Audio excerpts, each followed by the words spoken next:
আগামীকাল শ্রী শ্রী জগন্নাথ দেবের শুভ রথযাত্রা।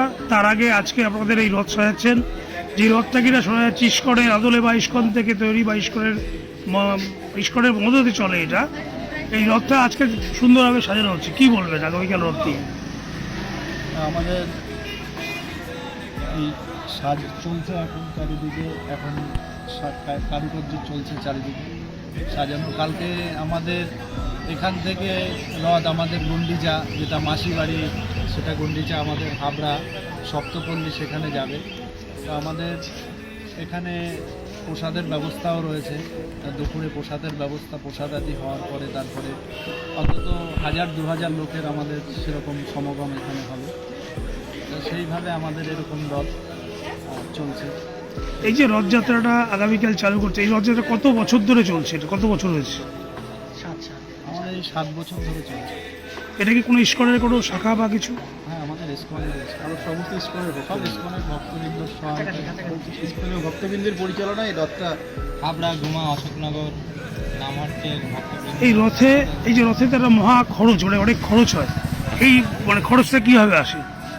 এই খরচটা আমাদের এই যত ভক্তবৃন্দ আছে তাদের থেকেই একত্রিত করে, এই নামহট্টের যত ভক্তবৃন্দ আছে তাদের থেকেই এটা নিয়ে করা হয়। আমাদের এটা হাবড়া, ঘুমা, অশোকনগর তিনটে যৌথভাবে আর কি নামহট্ট যুক্ত সঙ্গ, সেখান থেকেই সবার ভক্তদের সব সহায়তা এটা করে। এই রথযাত্রা কোথা থেকে শুরু করবেন এবং কোথায় গিয়ে শেষ করবেন?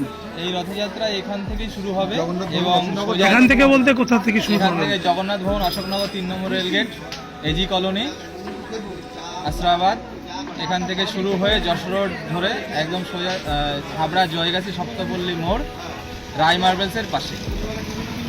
ওখান থেকে কতদিন পর ফেরত আসবে? ওখান থেকে দীর্ঘ 8 দিন প্রোগ্রাম হবে।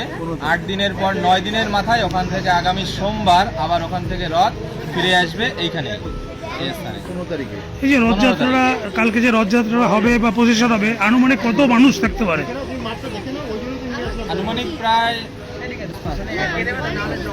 জগন্নাথের যে আপনাদের এই যে রথযাত্রাটা করছেন, দেখা এর আগে কত বড় দেখেছি রথযাত্রায় বিভিন্ন মানে অনুষ্ঠান থাকে রথ প্রসেশনের মধ্যে, এবারও কি কি থাকছে?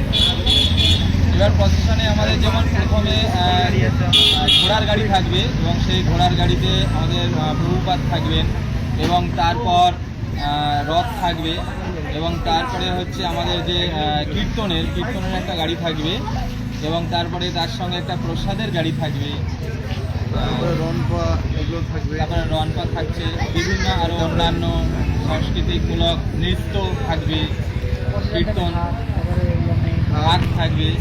এই রথে কি ইস্কনের থেকে যোগদান করবে কেউ? ইস্কন থেকে কেউ আসবে?